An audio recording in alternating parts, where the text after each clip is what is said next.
A economia criativa, ou seja, o investimento em inovação, foi tema de um encontro do Fórum de Desenvolvimento Estratégico da Alerj nesta segunda no plenário. Secretários de Estado e representantes da sociedade civil tentam criar políticas públicas que possam alavancar o setor, gerar melhores empregos, criar produtos inovadores e garantir crescimento econômico através da criatividade. Esses são os pilares da economia criativa, que hoje responde por 10% da renda do Estado.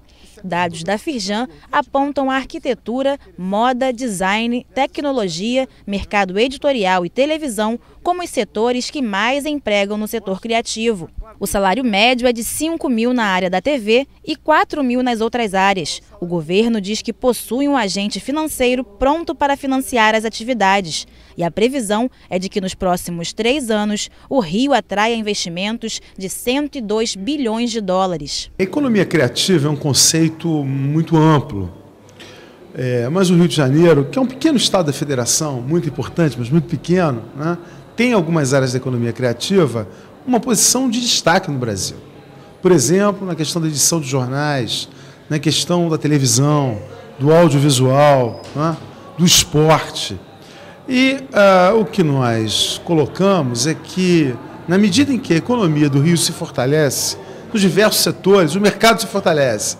E a economia criativa tem possibilidades maiores de desenvolvimento. Para o presidente da Alerj, deputado Paulo Melo, é preciso criar marcos legais para os setores criativos. Segundo ele, este é um dos desafios para que a economia criativa seja assumida como política de desenvolvimento. Para criarmos um ambiente propício à criatividade, precisamos educar. Educar olhares, capacitar para o trabalho, formar cidadãos aptos e equilibrar o trabalho, o lazer e o estudo. É neste modelo em que a criatividade e a economia criativa prosperam.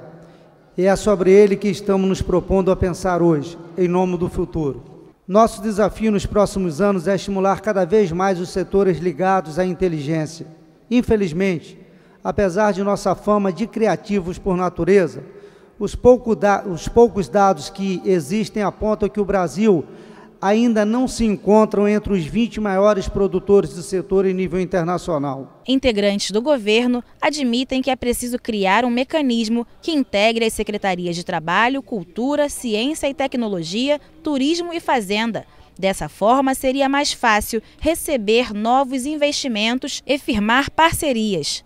A secretária de Cultura, Adriana Rates, destacou um projeto atual da pasta dela para o desenvolvimento da economia criativa. O programa principal, que hoje é um modelo, inclusive, para outros programas no resto do Brasil que a gente tem em andamento, chama-se Rio Criativo e é uma incubadora com 2 sedes, uma ali na Presidente Vargas, no Liceu de Artes e Ofícios, outra em São João do Meriti, uma incubadora para empresas da economia criativa, uma incubadora para acolher, orientar, assessorar, encaminhar empresas que estão muito no começo. Os estudos mundiais apontam para o fato de que as empresas nascem e morrem muito rapidamente em grande quantidade. E quando elas passam por mecanismos como esses de uma incubadora, elas tendem a ter uma vida mais longa. Segundo o pesquisador João Luiz Figueiredo, a economia criativa não se opõe à indústria tradicional e quanto mais desenvolvida ela for, mais fortes vão ficar os outros setores. Se você quer vender tecido puro, você vai vender tecido barato. E aí você vai ser competitivo no mundo se você vende tecido mais barato que o seu concorrente.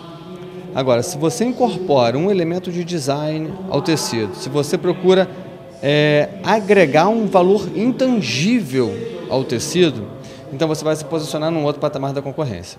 Então, quando você agrega algo diferente, você se coloca num outro patamar, você se liberta da competição de preço. Somente a economia criativa é capaz de colocar isso nas indústrias tradicionais. Então, é dessa maneira que a economia criativa pode, na verdade, fortalecer a economia tradicional. Isso é fundamental se a gente considera que o mundo está integrado, que as mercadorias circulam mais facilmente pelo mundo. O que vai fazer alguém comprar uma roupa brasileira e não uma roupa chinesa não é o preço. É a diferença da roupa brasileira em relação à roupa chinesa. Então, assim, a economia criativa ela tem esse potencial.